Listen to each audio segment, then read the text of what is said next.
আসমানের ফেরেশতার কাজ। এই গীবত হলো এমন, প্রথম আসমানের ফেরেশতা এরকম আটকা রেখে দরজা।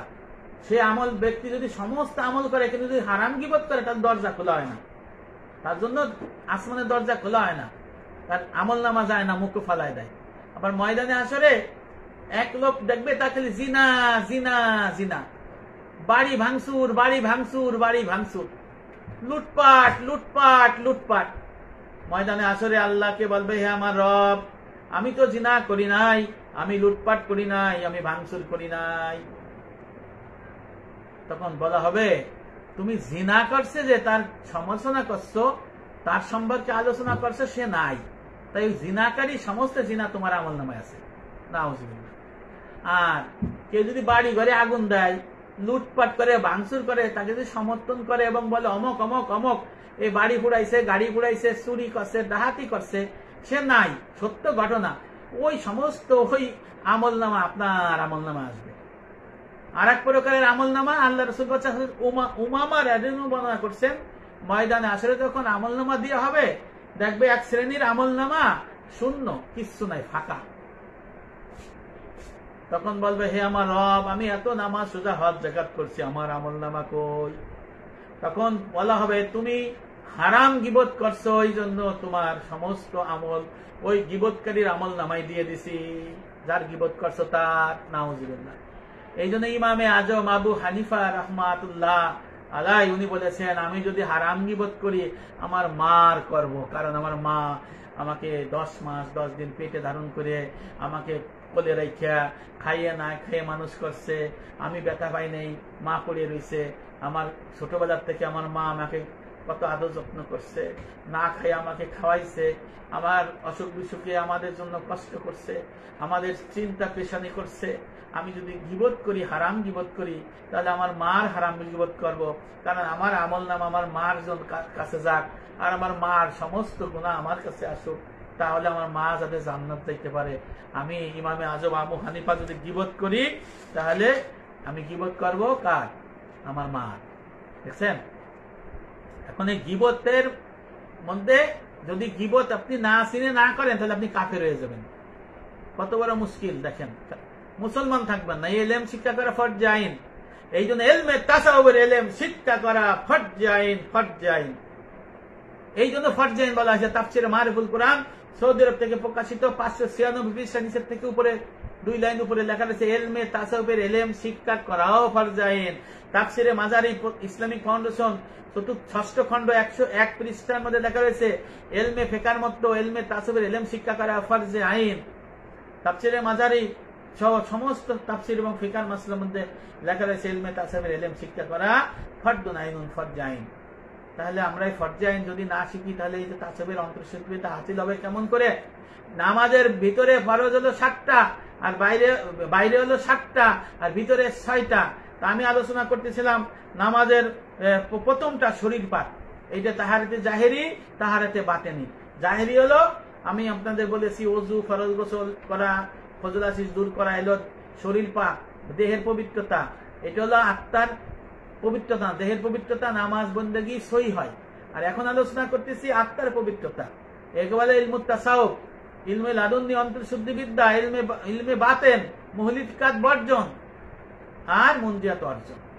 তাহলে এটা কি 4 দ্বারা ফরজ মাসলা শিখতে হবে, হুদুদ, আসবাব, আলামত, আলাস।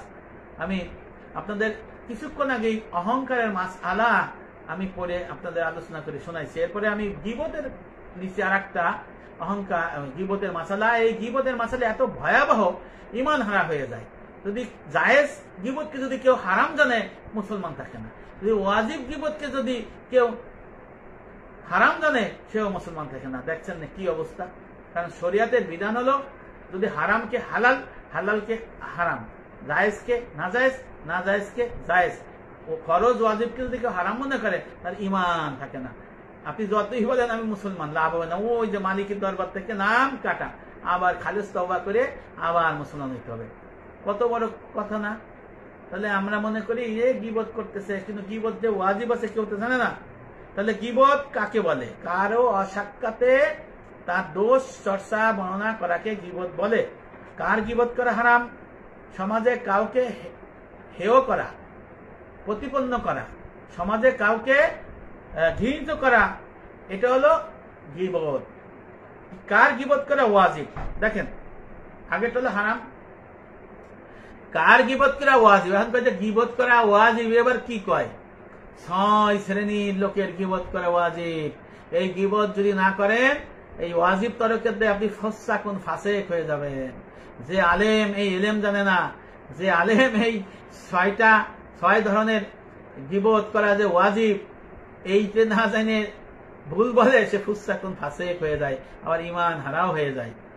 এক হলো সমাজকে ক্ষতি হইতে বাঁচানোর জন্য যে গীবত করা, সেটা হলো ওয়াজিব গীবত। 1 নম্বর হলো যদি আপনি বিবাহের পরামর্শ জিজ্ঞেস করেন, জিজ্ঞেস করতে হবে, আগ বাড়ায় না। কেউ যদি বিবাহের সম্পর্কে পাত্রপাত্রীর বিষয়ে কোনো বিষয় জানতে চায়, ওই পাত্রপাত্রী যদি দোষ ত্রুটি থাকে, এই গীবত করা ওয়াজিব, নাহলে বিবাহের পরে সমস্যা হবে। এই জানি যদি বোঝেন যে অমকের ছেলে অমকের মেয়ে খারাপ, আপনি জানেন, আপনারা জিজ্ঞেস করছে, এই গীবত করা ওয়াজিব। বাণিজ্য যদি সম্পর্কে যদি জিজ্ঞেস করেন, আপনি কার সাথে ব্যবসা বাণিজ্য করবেন, যদি আরেকজনের সাথে জিজ্ঞেস করেন আমি অমকের সাথে ব্যবসা বাণিজ্য করতে চাই, সে যদি বলে ভাই এ টাকা মারে, এর সাথে গীবত করে ব্যবসা করেন না, গীবত করা ওয়াজিব। 3 নম্বর হলো নতুন বাড়ি নির্মাণ করবেন, জায়গা জমি কিনবেন, ফ্ল্যাট কিনবেন, বাড়ি কিনবেন, প্রতিবেশী সম্পর্কে যদি আপনারা জিজ্ঞেস করে, আপনি যদি জানেন এই প্রতিবেশী ভালো না খারাপ, এর ছেলে মেয়েরা খারাপ, উচ্ছৃঙ্খল, আপনি বিপদে পড়তে পারেন। এই প্রতিবেশী গালাগালি করে, মারামারি করে, জিনা ব্যভিচার করে, প্রস্টিটিউট কাজ করে, হারাম কাজ করে, সব এই গীবত করা ওয়াজিব। এরপরে গোমরা আলেম, যাদের দেশ সমাজ নষ্ট হচ্ছে, যে আলেমরা আলেম দাবি করে কিন্তু সে আলেম না, শরিয়াতের আলেম না, ফিকহ তাসুব তত্ত্ববিদ আলেম না, জাহের বাতেন এলেমের অধিকারী তারাই আলেম, এই আলেম না। এবং তারা ভুল মাসলা দিয়ে সমাজকে নষ্ট করতেছে, লক্ষ লক্ষ লোক নিয়ে তারা ভুল কথা বলে মানুষকে গোমরা করতেছে, নবী করিম সাল্লাল্লাহু আলাইহি ওয়াসাল্লামকে তুচ্ছ তাচ্ছিল্য করতেছে, আমার আল্লাহকেও দোষারোপ করে, নাউযুবিল্লাহ। আবার নবী করিম ইসলামের স্ত্রীদেরও সম্পর্কে তুচ্ছ তাচ্ছিল্য করে, সাহাবাদের সম্পর্কে তুচ্ছ তাচ্ছিল্য করে, কোরআনের আয়াত নিয়ে অপব্যাখ্যা করে, আল্লাহ পাক যেটা বলেন বুঝাতে চায় না সেটা উল্টা বুঝায় যে সেইগুলা, এবং ভুল মাসলা দেয়। যারা বলে সুন্নতে মুআক্কাদা পড়লে গুনাহ নাই, কিচ্ছু দেয় না পড়লেও চলে, এই ধরনের যদি বক্তব্য দেয়, এবং যাদের বলে যে কোরআন শরীফ দেখে দেখে পড়া নামাজ হবে, এই ধরনের আলোচনা যদি করে, যদি কেউ বলে যে খুতবার জুম্মা আরবিতে হবে না বাংলায় হবে, এই ধরনের কথা যদি বলে, আবার যদি বলে তারাবির নামাজ 5 রাকাত, 12 রাকাত, 15 রাকাত, এই ধরনের কথা যদি বলে, তারপরে যদি বিভিন্ন ধরনের ভুল মাসলা যদি সে বলে, তাহলে সেই আলেমের গীবত করা ওয়াজিব, না হলে গুনাহগার হয়ে যাবেন। আবার দেখা গেছে এই কুরবানির সময় অনেক আলেম সাহেবরা বর্ণনা করে যে আপনার মসজিদে যদি নামাজ না হয়, আপনি যদি পাশের মসজিদের নামাজ হইছে দিকে এই কুরবানি করেন, কুরবানি হবে না। এই আলেমের গীবত করে ওয়াজিব, কারণে ভুল মাসলা প্রচার করছে। মাসলা হলো আপনার গ্রামে বা শহরে কাছাকাছি যদি অন্য কোনো জায়গায় যদি ঈদের জামাত হয়, আপনার মসজিদে যদি বা ঈদগায় যদি ঈদের জামাত নাও হয়, আপনি আলহামদুলিল্লাহ কুরবানি করতে পারবেন, পরে আপনি ঈদের জামাত করে নেবেন, ঈদের নামাজ পড়ে নেবেন। সেই মাসলা জানে না, না জানে ভুল মাসলা দেয়, এর গীবত করা ওয়াজিব। এই রমজান আসতেছে, আপনি অসুস্থ আছেন, বলেন ভাই আমি অসুস্থ, আমি রোজা রাখতে পারতেছি না, ওই ইমাম বলবে ভাই আপনি ফিদিয়া দেন। ফিদিয়া দেন, ফিদিয়া কি? সেহরি এবং ইফতারের খানা খাওয়াই দেন রোজাদারে দেয়, তখন কি করেন? টাকা দেন, তাহলে গেলে এত টাকা নিয়ান দিয়ে দিল। এটা ভুল মাসলা। মাসলা হলো আপনি যদি অসুস্থ হয়ে গেলেন, রোজা রাখতে না পারেন, তাহলে আপনি রোজা রাখেন না, পরে আপনি বাইসে তো থাকবেন ইনশাআল্লাহ, একটা কাজা রোজা আদায় করে দেবেন, কোনো ফিদিয়া লাগবে না, ক্লিয়ার? কিন্তু আপনাকে কিন্তু এই মাসলা বলবে না, টাকা নিবে। আর ফিদিয়া দেবেন কোনটা? আপনি জানেন যে আমি মরে যাবো, আমি আর রাখতে পারবো না, আচ্ছা এই কথা কেউ বলতে পারে, সেই ক্ষেত্রে ফিদিয়া হয়, তাতে এইটাও দেওয়া যাবে না। আপনি যদি মারা যান, আমি যদি মারা যাই, দুজনা রেখে আমার বউ বাচ্চা আমার সম্পত্তির থেকে টাকার থেকে ফিদিয়া দিতে পারে বা তারা দিতে পারে, এইটাই। কিন্তু দেখেন যে এই রোজা রাখতে পারতেছে না, টাকা সরাসরি কাজে খাওয়ার টাকা দেন, আমাদের মাসলার মধ্যে এটা নাই। এই আলেমের গীবত করা ওয়াজিব। গোমরাপিরের গীবত করা ওয়াজিব। দেখেন এই যে পীর পূজা, পীর সিজদা, মাজার সিজদা, খালি টাকা আর টাকা নিয়ে দেয়, আর ধর্মে ব্যবসা করে কিনা, পীর মুরিদি শিখায় করে কিনা, তারপরে কবর পূজা করে, মাজার পূজা করে, মাজার সিজদা করে, পীরের কাছে মানত করে, নাউজুবিল্লাহ। তারপরে পীরের দরবারে মানত করে, নাউজুবিল্লাহ। আগরবাতি, মোমবাতি এইগুলো করে, এইগুলো করা যাইতো না। এগুলো এই যদি আপনি জানেন যে এই পীর করে, সেই পীরের গীবত করা ওয়াজিব। জোরে বলতে হবে এই পীর গোমরা, এই পিস নাকেস পীর, এই পিস ফেকাতাসে তত্ত্ববিদ আলেম না, এই পীর খেলাফত প্রাপ্ত না। আল্লাহ রাসূল বলেছেন ইন্নী বুইস্তু মুআল্লিমান, আল্লাহ বলে শিক্ষক হিসেবে প্রেরণ করছে। এই মুআল্লিম মানে পীর, মুআল্লিম মানে টিচার, মুআল্লিম মানে মাস্টার, মুআল্লিম মানে শিক্ষক, ভালো করে বুঝে নিয়েন। আর পীর হলো ফার্সি শব্দ, এই দেশে আগে ফার্সিরা ছিল, তখন এই শিক্ষকরে বলতো পীর। আর পীর বলতে আপনারা মনে করেন যে সেই মাদার পূজা, মাদার সিজদা এদেরকে বলেন না, এদের হক্কানি আলেম নায়েব রাসূল বলে ওয়ারাসাতুল আম্বিয়া, এদেরকে বলা হয়। খাঁটি এবং অখাঁটি আছে, রাজনীতিবিদ ভালো আছে, রাজনীতিবিদ খারাপ আছে, তারপরে ভালো মানুষ আছে, খারাপ মানুষ আছে, আছে না এক ভাই 5 আঙ্গুলকে সমান, এক ভাই ভালো, এক ভাই খারাপ। পীরও ভালো, পীরও খারাপ আছে, মানে শিক্ষক ভালো, শিক্ষক খারাপ, মনে রাখবেন। মানুষের মধ্যেও ভালো মন্দ আছে, তো আপনি ভালোটা খুঁজে নেবেন। এই পীরে গীবত করা ওয়াজিব। আমাদের ওই পর্দার পরে এক পীর সিজদা নাই, এর গীবত করা ওয়াজিব। আবার ওই পর্দার পরে এক পাশে ওই যে শরীয়তপুরের কাছে এক পীর আছে, নারী পুরুষ নিয়ে থাকে, দাড়ি টাড়ি নাই, এই পীরের গীবত করা ওয়াজিব কেন? ফরজ আইন হয়ে যায়। এই লোক এইটা রাবির দোষ। হাদিসের যে বর্ণনাকারী, এর গীবত করা ওয়াজিব। নাহলে দেখেন আপনি হাদিস গ্রন্থ খুলেন, এর মধ্যে লেখা থাকে যে আপনার অমক হাদিস রাবির বর্ণনা, দোষ বর্ণনা করা আছে। এই 6 শ্রেণীর গীবত করা ওয়াজিব। আপনি যদি এই 6 শ্রেণীর গীবত না করে যদি কোনো হারাম গীবত করে, আপনি কাফের হয়ে যাবেন, আপনি অমুসলমান হয়ে যাবেন, ঈমান হারা হয়ে যাবেন। এই বসে থাকলে জাহিলীদের মৃত্যু হবে, কোনোদিন জান্নাত পাবে না, আল্লাহ আপনার কোনোদিন মুমিন হিসেবে স্বীকারও করবে না। নাউজুবিল্লাহ। এই যে তাসাউফের ইলম কত কঠিন। কাদের গীবত করা জায়েজ আছে, আবার জায়েজ আছে। আল্লাহ পাক সূরা নেসার মধ্যে বলছে জালিমের গীবত করতে পারবে মাজলুম, মানে যারা অত্যাচারের শিকার হয়েছে তারা জালিমের গীবত করতে পারবে। আপনার বাড়ি ভাঙচুর হইতেছে, আপনার নামে মিথ্যা মামলা দিতেছে, আপনারে মারতেছে, অত্যাচার করতেছে, মামলা হয়েছে, তার নামে গীবত করতে পারবেন, সমাজের কাছে বিচার দিতে পারবেন, বিচার করতে ফিরাতে হইতে পারবেন। এই গীবত করা 6 ধরনের গীবত করা জায়েজ।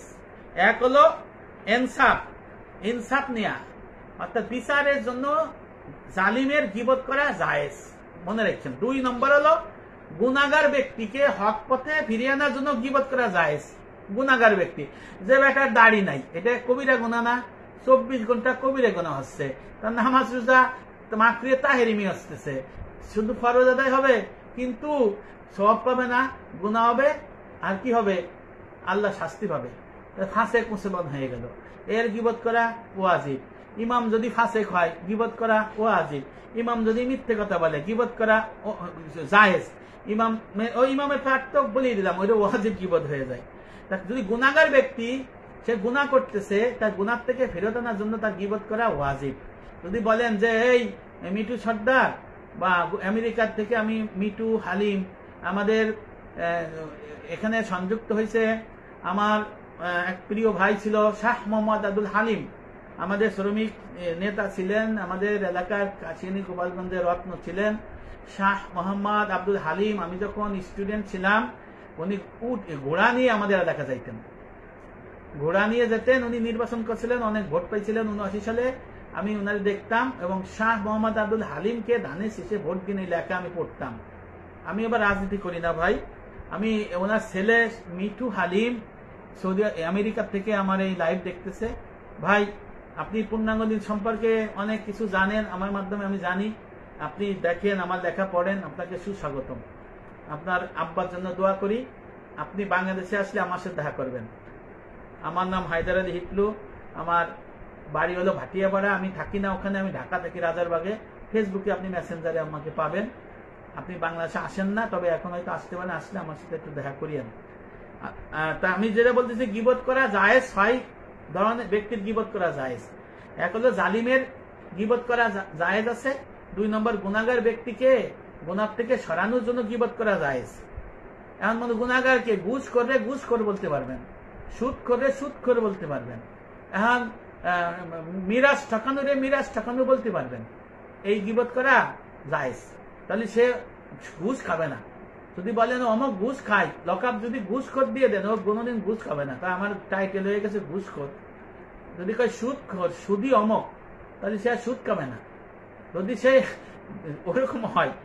এবার সরই মাসালা জানার জন্য গীবত করা ওয়াজিব। আপনি একটা মাসলা জানতে চাচ্ছেন, কিন্তু গীবত করে দিলেন, সে আপনাকে সত্য মাসলা বলে দিলেন। কোন মুসলমানকে ক্ষতির থেকে বাঁচানোর জন্য, বিশেষ করে ক্ষতি একেবারে সে জীবন চলে যায়, তার অনেক ক্ষতি হইতেছে, তার থেকে এই ক্ষতির থেকে বাঁচানোর জন্য এই গীবত করা জায়েজ। যদি যেমন অন্ধের খারাপ মানে উপাধি এই বলে করা যাবে, অনেকে বলে অন্ধরে অন্ধ বলা যাবে না, কানারে বুবারে বুবা বলা যাবে না, এটা জায়েজ। যেমন যদি বলেন কানা অমক, অন্ধ অমক, আছে না, আমরা বলি না ল্যাংড়া অমক, কয়ে দেখো ল্যাংড়া কয়ে অহংকার করছে না। ভাই মাসলা শিখতে হবে, যে কানা তার নামের আগে কানা দিয়ে দিলি কোনো গুণা হবে না, টাইটেল তার কানা অমক। যদি বুবা বুবা অমক, কারণ এক নামে অনেকে থাকে, বুবা বললে তার জায়েজ গীবত, হারাম হবে না, অহংকার হবে না, এই গীবত করা জায়েজ। এরপরে যদি যার গীবত করা হয় যদি ফাসেক মুসলমান হয়, আমি আগে বলছি যে ফেকা আছে তাসাউফ নাই, সে ফাসেক মুসলমান। আপনি যদি জানেন যে এই যে আমি যে এলেম চর্চা করতেছি এইটা তাসাউফের এলেম, এই এলেম আপনারা শোনায় না, সে ফাসেক আলেম, ফাসেক ব্যক্তি, তার গীবত করা জায়েজ আছে। প্রকাশ্যে মিথ্যে কথা বলে, মানুষের বাড়িঘর ভাঙচুর করতেছে, মানুষের ভাঙচুর করতে আগুন ধরাই দিতেছে, ছিনতাই করতেছে, প্রকাশ্যে দেখতেছেন, দেখাচ্ছেন, ইউটিউবে দেখতেছেন, টেলিভিশনে দেখতেছেন, আপনি নিজে দেখতেছেন। প্রকাশ্য গুনাহকারীকে ফাসেক বলা হয়। এ দাড়ি রাখে নাই, এটা প্রকাশ্য গুনাহকারী, 24 ঘন্টা কবিরা গুনাহ। এর বুখারী শরীফের মধ্যে আছে, আল্লাহ পাক রাসূল বলছেন আল্লাহ সবাইকে ক্ষমা করবে, কিন্তু প্রকাশ্য গুনাহকারীকে ক্ষমা করবেন না। এক মুষ্টি দাড়ি রাখা ওয়াজিব, ফরজ, না রাখা হারাম, কবিরা গুনাহ, এটা প্রকাশ্য গুনাহকারী, ফাসেক মুসলমান, এর গীবত করা জায়েজ। এরপরে দেখেন আরেকটা গীবত করা হচ্ছে যে আল্লাহ রাসূল বলছে যে ব্যক্তি লজ্জা শরম নাই, যারা ঘুষ খায় এদের কিন্তু লজ্জা শরম নাই, বলে দিলাম, যারা হারাম খায় এদের লজ্জা থাকে না, জিনা ব্যবসায় করে এদের লজ্জা থাকে না। এই যে যারা যে ব্যক্তি লজ্জা শরমের কোনো বালাই নাই, মানে এর আপনি ভালো কথা বললেও লজ্জা নাই, দূর কেয়ার করে না, এই ব্যক্তির গীবত কিন্তু গীবত না, আল্লাহ রাসূল বলছে, হাদিস শরীফে আছে। এখন আপনারা, আমি গীবতের আসবাবের আগে এখন আপনাদের মনে একটা প্রশ্ন সবাই জাগছে যে গীবত করা হারাম, এবার কয় কি গীবত করা ওয়াজিব, কেমন করে হলো? আহা, দেখেন কোরআন শরীফে মহান রব্বুল আলামিন নিজেই গীবত করছে। কিভাবে? হযরত ইউসুফ আলাইহিস সালাম যখন স্বপ্নে দেখলেন যে তাকে 11টা চন্দ্র সূর্য সিজদা দিতেছে, যখন হযরত ইয়াকুব আলাইহিস সালাম নবীকে বললেন, আল্লাহ কোরআনে জানিয়েছেন যে ইয়াকুব আলাইহিস সালাম বললেন, সাবধান, তোমার ওই ভাইদের কাছে বলো না, তোমাকে হত্যা করে ফেলতে পারে, ক্ষতি করতে পারে। এই গীবত করা ওয়াজিব। দেখছেন আল্লাহ জানাই দিল কারে? ইয়াকুব আলাইহিস সালামকে। ইয়াকুব আলাইহিস সালাম বললেন কারে? আর এক নবী তার ছেলে ইউসুফ আলাইহিস সালামকে। বুঝাইতে পারছি? দেখেন এই গীবত করা ওয়াজিব হয়েছে। এরপরে কোরআন শরীফে অনেক ঘটনা জানানো হয়েছে, সেইগুলো কিন্তু ওয়াজিব গীবতের মধ্যে পড়ে, জায়েজের মধ্যে পড়ে। হ্যাঁ, আবার সূরা জুমার মধ্যে, হুজরাতের মধ্যে আল্লাহ বলছে তুমি গীবত করো না, তুমি কি তোমার মরা ভাইয়ের বস্তু খাইতে পারবা? এটা হারাম গীবত, যেটা আমি বললাম, আলোচনা করলাম। এরপরে দেখেন আল্লাহ রসুল ওয়াজিব গীবত করছে। দেখেন বুখারী শরীফের হাদিসের মধ্যে আল্লাহ রসুলের কাছে কায়েস বিনতে ফাতিমা বিনতে কায়েস, হযরত ফাতিমা বিনতে কায়েস আসলেন, আয়েশা বলেন, ইয়া রাসূলুল্লাহ, আবু জাহাম এবং মুবিয়া আমাকে বিবাহ করতে চায়, আপনি কি বলেন? আল্লাহ রসুল তখন বললেন, হ্যাঁ ফাতিমা বিনতে কায়েস, আবু জাহামের হাতের লাঠি মাটিতে পড়ে না, সে বউ পিটায়, এরে বিয়ে করো না। আর মুবিয়া গরিব, সে তোমাকে ভরণ পোষণ দিতে পারবে না, তাকে বিয়ে করো না, তুমি বরং মুসলামাকে বিয়ে করো। এই বিবাহ পাত্রপাত্রীর সম্পর্কে জিজ্ঞেস করছে, ওয়াজিব গীবত। দেখছেন নি? বুখারী মুসলিমের হাদিস, আল্লাহ রসুল।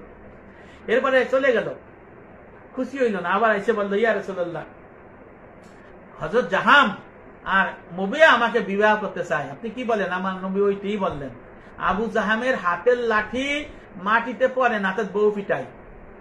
আর মুবিয়া গরিব, টাকা পয়সা নাই, তখন পয়সা ছিল না, টাকা ছিল না, পরে না আমিরুল মুমিনিন হয়েছে, গভর্নর হয়েছে। তা বলছে এ বউরে খরচ দিতে পারবে না, তুমি বলে উসামারে বিয়ে করো। তখন এই কথা শুনে ফাতেমা বিনতে কায়েস উসামার অনেকে বিয়ে করে।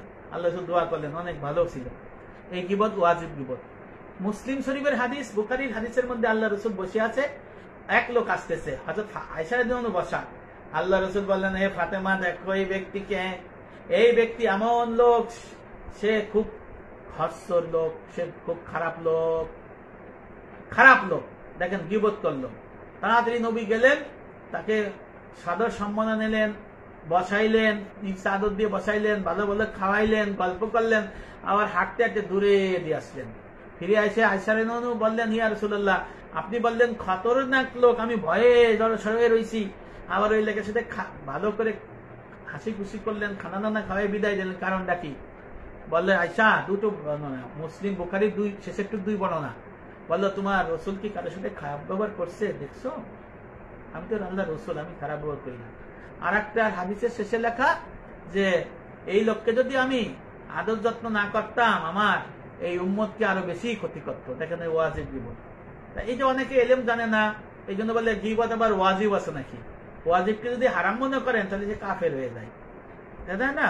সে মুসলমান থাকে না, মনে রাখবেন। যে কারণে আমি 2টো মিসাল দিয়ে যার বুঝাই দিলাম, আমাদের পাঠ্য বইয়ে না, আমি পড়ছি। এবার গিবতের কারণ কি? এই যে আপনার গিবত যে আপনার মধ্যে আসে, আপনি যে গিবতকারী, এর কারণ কি? এর কারণ হলো 11টা কারণ। এর মধ্যে 8টা হলো খাস সবার মধ্যে, আর 3টে হলো আম, আর 3টে হলো খাস। 11টার কারণের মধ্যে রাগ গুসা হওয়া। যদি কারো প্রতি রাগ গুসা করে, সে তার গিবত করে দেয়। দেখেন, মিলে দেখেন। 2 নম্বর হলো দেখা দেখি। আপনার সামনে একজন একজনের গিবত করতেছে, তখন আপনি খুশি হইয়া তার গিবত করে দিলেন। 2। 3 নম্বর হলো পেশ বন্দি, অর্থাৎ সতর্কতামূলক অগ্রিম তদবিরের জন্য গিবত। আপনি মানে অপরাধ করছেন, মজলিসে বইছেন, ওই লোকটা আপনার গিবত করতে পারে, আপনি আগে ভাগেই তার গিবত করে দিলেন, মানে যাতে সে আপনার গিবত না করে, আপনি তার গিবতটা আগে করে দেন নেতার কাছে। এই গিবত হারাম। আবার বলছে নিজের ফকর প্রকাশের জন্য, আমি হাম বড় মিয়া, তাই আমি গিবত করে দিলাম। এবার নিজের দোষ ঢাকার জন্য গিবত করে, আমি দোষ করছি কিন্তু আমি আর একজনের গিবত করে দিলাম। এই গিবতের কারণ বলতেছি। হাসাদ, হিংসার কারণে গিবত করা। হিংসা অর্থাৎ সমশ্রেণীর লোকে, হিংসার আবার কারণ 7টা আছে। এও তাসবির মাসালা। হিংসা হলো কারো ভালো দেখতে মন চায় না, সে আমার মতো কিন্তু আমার থেকে বড় হলো কে, আমি একসাথে পড়ছি, সে সচিব হলো কে, আমি অতি ভাবলাম না কে। হিটলু মিয়া আর আমি লেখাপড়া করছি, হায়দার আলী, সে ইসলাম পূর্ণাঙ্গ দিনের লেখাপড়া করে এই পর্যায়ে আসলো কে, আমি কে পারলাম না। এই হলো অহংকার। নেতা, সে অত বড় নেতা হয়ে গেছে, আমি অতি পারলাম না কে, অথচ একসাথে মিছিল করছি।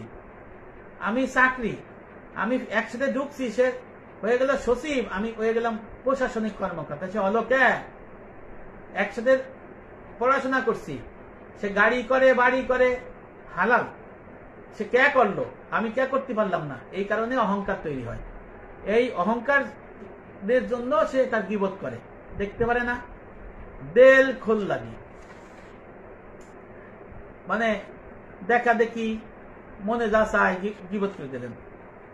কাউকে হেয় করার জন্য, ছোট করলেন, তাকে হেয় করার জন্য আপনি তার গিবত করে দিলেন।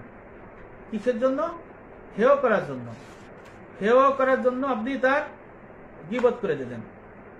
তারপরে এই 8টা হলো সবার জন্য, আমার আপনার সবার। আর খাস আছে কারো ধর্মীয় ত্রুটি দেখিয়া তাজ্জুব প্রকাশ করা।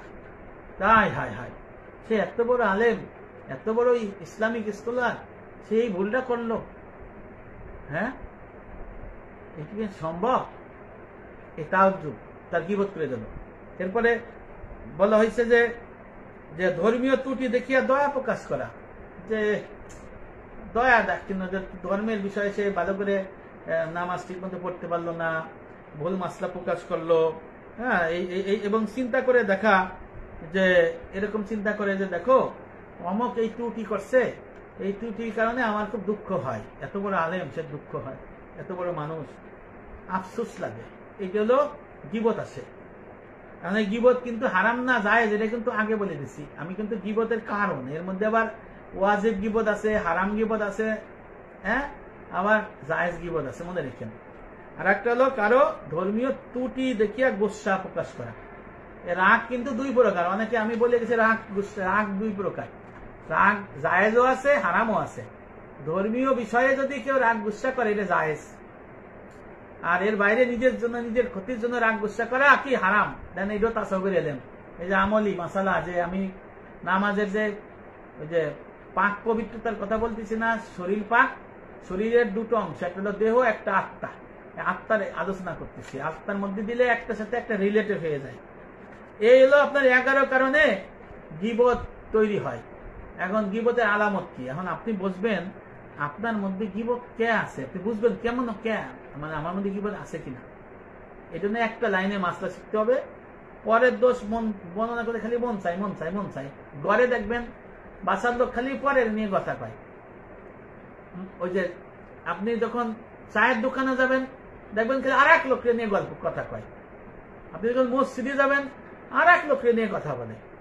আপনি যখন পরিবারের সাথে বসবেন আর এক লোককে নিয়ে কথা বলে। একটা মানে ইচ্ছাই হলো মানে অন্য নিয়ে কথা বলা, এটা হলো অহংকারের আলামত। এটা কঠিন, এটা মুখ বন্ধ রাখতে হবে। এই জন্য ইমাম মালিক রহমতুল্লাহ আলাই মুখ বন্ধ রাখতেন, ইমামে আজম আবু হানিফা রহমতুল্লাহ মুখ বন্ধ রাখতেন, পুরো অপরিচিত কথা বলতেন না। এখন গীবতের চিকিৎসা কি, আপনি বুঝলেন গীবত কাকে বলে, হারাম জানলেন, না জায়েজ জানলেন, না জায়েজ জানলেন অর্থাৎ হারাম জানলেন, ওয়াজিব জানলেন, জায়েজ জানলেন, আবার 11 কারণে তৈরি হয় সেটাও জানলেন, আলামতও জানলেন। এখন উপায় কি, বাঁচার উপায় কি, চিকিৎসা কি, মাসলা ফরজ। এই দুই ধরনের চিকিৎসা আছে, একটা এলমি এলাজ, একটা আমলি এলাজ। সংক্ষেপ, এলমি এলাজ হলো এই যে এলেম শিক্ষার মাধ্যমে যে আমি যে গীবতটা করব সে গীবতটা কি হারাম নাকি ওয়াজিব নাকি জায়েজ, এটা চিন্তা করতে হবে আগে। যেহেতু ওই যে বর্ণনা দিলাম বিস্তারিত, যদি আপনি হারাম গীবত করেন তাহলে ময়দানে আসরে আপনার সমস্ত আমল রাশি সব তার চলে যাবে, আপনার শূন্য হয়ে যাবে, এই চিন্তা করতে হবে। আর তার যার গীবত করবেন হারাম, তার সমস্ত আমল তার নামে চলে যাবে, আপনার শূন্য হয়ে যাবে, তার গুনাহ আপনার আসবে। আর চিন্তা করবেন যে এই হারাম গীবত করলে তো ক্ষতি তার, আমার, তার তো ক্ষতি না, তার লাভ। সে জিনা করেও আমার, তার জিনা আমার আসতেছে আর আমার আমল তার যাচ্ছে, কত সে লাভবান হয়ে যাচ্ছে না, এই চিন্তা করতে হবে। আর হারাম গীবত করলে মনে করবেন যে না এই গীবত করা যাবে না। আর জায়েজ গীবত করলে যদি এই 6 শ্রেণীর মধ্যে পড়ে জায়েজ গীবত করতে থাকবেন। আর ওয়াজিব গীবত যদি 6 শ্রেণীর মধ্যে আসে এটা তো আপনি করবেন জিজ্ঞেস করলে, নাহলে আপনি তো ফাসেক হয়ে যাবেন। ওয়াজিব তরক করলে ফাসেক হয়ে যায় না, দেখেন কত মুশকিল। এরপরে দেখেন আমলি চিকিৎসা কি। আমলি চিকিৎসা হলো আমলের মাধ্যমে, আগে আমি বললাম এলমি, এর একেবারে 2 ভাগে বিভক্ত। আমলি চিকিৎসা হলো যার গীবত করতে মন চাচ্ছে সেটা আপনি তাহাকিক মানে চিন্তা গবেষণা করেন যে আসলে আমি এই গীবতটা করবো, এটা কি হারাম নাকি এই গীবতটা কি জায়েজ নাকি ওয়াজিব। তাহলে আপনি ওই যে ইলম শিখলেন, চিন্তা করবেন যে আমি এই গীবতটা হারাম করলো না ওয়াজিব না জায়েজ। যদি হারাম হয় তাহলে আপনি করবেন না, মুখ আনবেন না। আর যদি জায়েজ ওয়াজিব হয় তাহলে আপনি গীবত করবেন, এতে আপনি গুনাহ হবে না।